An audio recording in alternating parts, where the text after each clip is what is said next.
Hi there, welcome to this lesson on solving systems by graphing.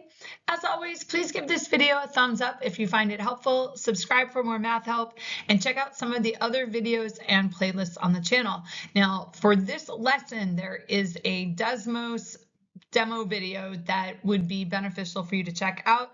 I will link that in the description box and in the video itself if I can manage to put a card in there. But you probably also want to check out the entire Desmos playlist because there's a lot that that software can do to help you out with your algebra if you're not already using it. So what do we already know? I am a big fan of building math on the things that we already know. In fact, I often tell my classes, if you can get to the end of the lesson and kind of feel that you already knew the stuff that I taught you, then we did a good job. That is exactly what we wanted to do, to build on our foundation in a way that just seems like this is the logical next step. We're not diving into something totally new. So what do we already know? Well, we know that the graph of an equation is the picture of the solutions. That's what a graph is. So in other words, it's the picture of the points that make the equation true. If you have an equation, say y equals 2x plus 1, there are an infinite number of x, y pairs that when you plug those numbers into that equation, it will make that equation true. And that's literally what the graph is. You just put a dot at each of those pairs. So the graph is a picture of the solutions. Now, we also know that the solution to a system are the values that will make all, or in this case, both. We're going to keep it to two equations and two variables that would make both equations true. So what you're doing is now you have more than one equation and you're looking for things that are solutions to all of the equations. They have to meet all of them. Now, if you're not sure about that, if that seems weird, I want you to go back and check out my video on Intro to Systems of Equations, where we do much deeper dive into what is a system and what are we looking for when we're solving a system. Okay, so check out that. I'll try to remember to link that video in the description as well. Therefore, the solution to a system will be the point or points where the graphs intersect. So in other words, you've got one graph that shows all the solutions of one equation, another graph that shows all the solutions of that other equation, and you're looking for the things that are solutions to both. Well, that's going to be where those graphs intersect. So that will be it. So we're going to take a look at that because words can be, wordy. So let's look at an example with this system here. So we've got this system. All right, first equation is y equals 2/3 x plus 6, and the second equation is y equals 2x plus 10, and we are looking for values of x and y that are going to make both of those equations true. So there we go. All right, here are all of the solutions for y equals 2/3 x plus 6. In other words, if I pick any of the points on that line, okay, I find any of them, they would make that equation true. So just for funsies, I don't know if we can find, well, we've got the y-intercept there, okay, the point 0, 6. So if I were to plug in x is 6, x is 0 and y is 6. So we have 2/3 times 0 plus 6. 2/3 times 0 is 0. And 0 plus 6 is 6. And you can see that that point makes the equation true. And we could count up, down, go find any other points on that line, including the ones that are in between the points, okay, like the dots. So like every little tiny point in there would make that equation true. And that gets back into that ground level idea of what a graph is. Like, what are we looking at there? We're looking at all the points that make that equation true. Well, now we have this other line here. And here are all of the solutions for y equals 2x plus 10. So this was the other equation in our system. So we're looking at this system. Okay, and now we've got a picture of all the solutions to the first one and a picture of all of the solutions to the second one. And if I put those on the same graph there, or same coordinate plane, the only point that makes both equations true is the point -3, 4, which is where the lines intersect. So we can take a look at that. There it is, -3, 4.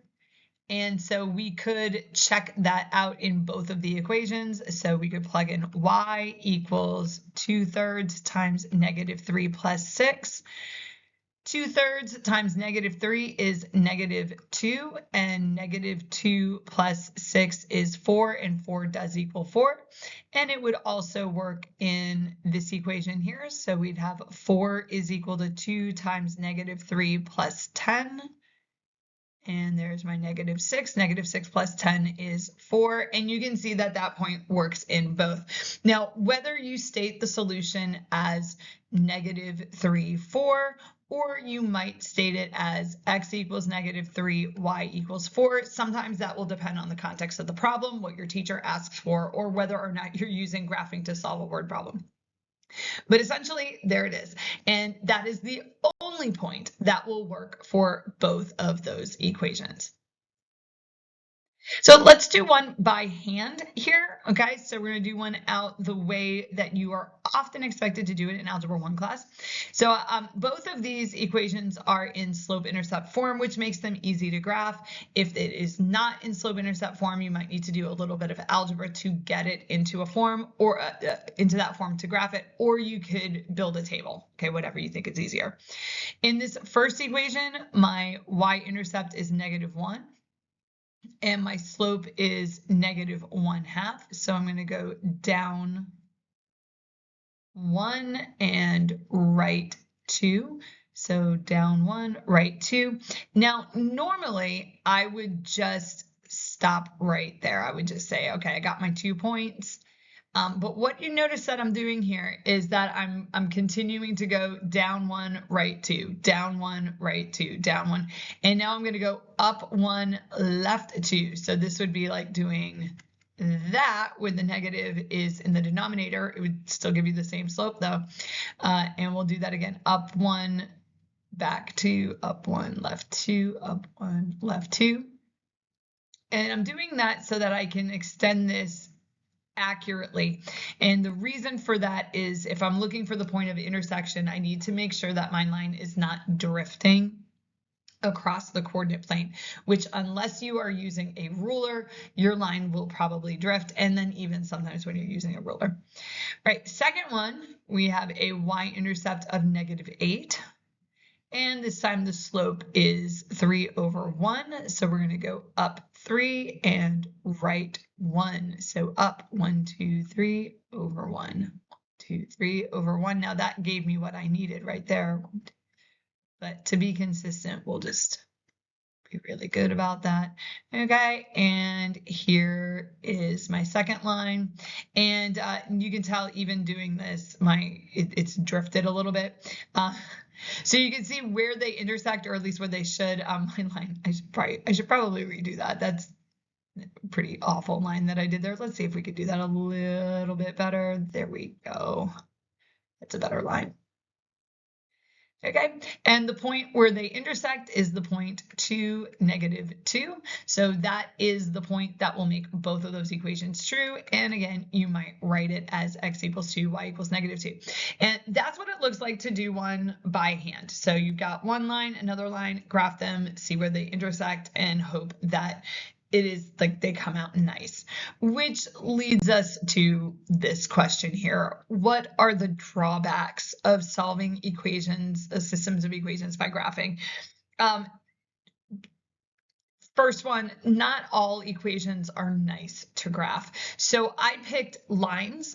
Lines are certainly pretty nice to graph, but even then, you could have a line that looked something like this, where it's 3/4 x minus 5/6. And your y-intercept is actually not something really nice, which is going to cause you to estimate where the point is. And yeah, and it's also possible that the point where they intersect is not nice, okay? So you could see something like this, where you have one line, and then you have the other line, and the point where they intersect is actually like in the middle of your grid marks. And so that's not particularly helpful either. So you could do everything perfectly right, and then you end up with some point that, you're not even totally sure where it is. So not all equations are nice to graph. And if it's going to work at all, it requires very, very accurate graphs. So I mentioned earlier, like you really need graph paper to do this. You cannot eyeball this, and you've got to use a ruler. If the location is super, super important, then your graph has to be really, really, really accurate. And most of us do not do really accurate graphs. We don't have time to do really accurate graphs. You get the deal. Now, there is good news here. This is overcome by the use of graphing technology. And I mentioned earlier, check out the Desmos demo on solving systems by graphing. If I can, I'll link it here. Okay, so you can see it on this slide or on the next one. So you can go over and just see what it looks like in Desmos. Great, great, great utility. And that's not to say that solving by graphing is a bad method, because we will use systems by graphing to solve all kinds of things, including things that don't have algebraic solutions. So it actually is a very, very useful strategy. It's just not great to do by hand. It's the kind of strategy that you do want to have some graphing technology. Typically in Algebra 1, though, you will have to do some systems of linear equations by hand, by graphing the lines and looking for the point of intersection. Really, though, it's the underlying concept that is the critical thing here. So here's an example that stretches our skills. So you might notice that this is not a line. And I often hear from my students, but you never showed us how to do that. And here's the deal with math. If you've got a good understanding of what a graph is the picture of the solutions, and you know what a system is, and you know what you're looking for with the system, there's nothing about any of those definitions that says you have to be working with lines. You could work with other things, other kinds of shaped graphs, and so your knowledge should be able to jump or extend into some stuff that no, your teacher hasn't showed you, but you do have the underlying skill set. So let's take a look at that one. All right, so what do we have here? We do have the line. Okay, so the orange one here is the line. That's the line y equals x. And then we have this curvy little shape here, okay? And you could come up with that graph on your own as well, all right? So you're like wondering, well, how could I do that? Well, same way you would graph a line by building a table. So we could pick x is 0. And if you plug in 0 here, you would get 0 squared is 0. 0 minus 2 is -2. And so you get the point 0, -2. Well, check it out. There's the point 0, -2. You could plug in x is equal to 1 and get a point. So 1 squared is 1. 1 times 1 is 1. 1 minus 2 is -1. And lo and behold, 1, -1. There's the point. So you could graph this. I'm not recommending you do that. We want to get at the concept here, but you can do it. Now, remember, the blue graph here is all the solutions to that top equation. That doesn't change, okay? That is what a graph is. So if you take any of these points, okay, and plug them into that top equation, it will come out true. The orange graph is the graph of all the points that make the second equation true, and the points where they intersect would be the solutions to the system. So this one actually has two solutions, the point -1, -1, and the point 2, 2. Okay, and you can see the check there, like -1, -1, -1 equals -1, 2 equals 2, the line y equals x, okay?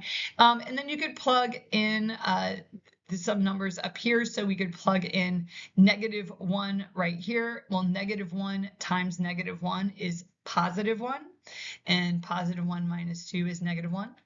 And 2 squared, 2 times 2 is 4. 4 minus 2 is 2. And so there's your point 2, 2.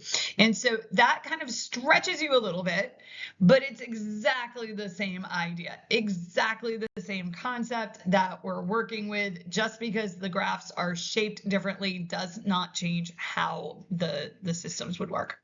And that's about it. So don't forget, like this video if you found it helpful, subscribe for more math content, check out the practice set and Desmos video for this lesson. I'll make sure that both of those are in the description box, and check out some of the other videos and playlists on the channel. I will see you in the next one.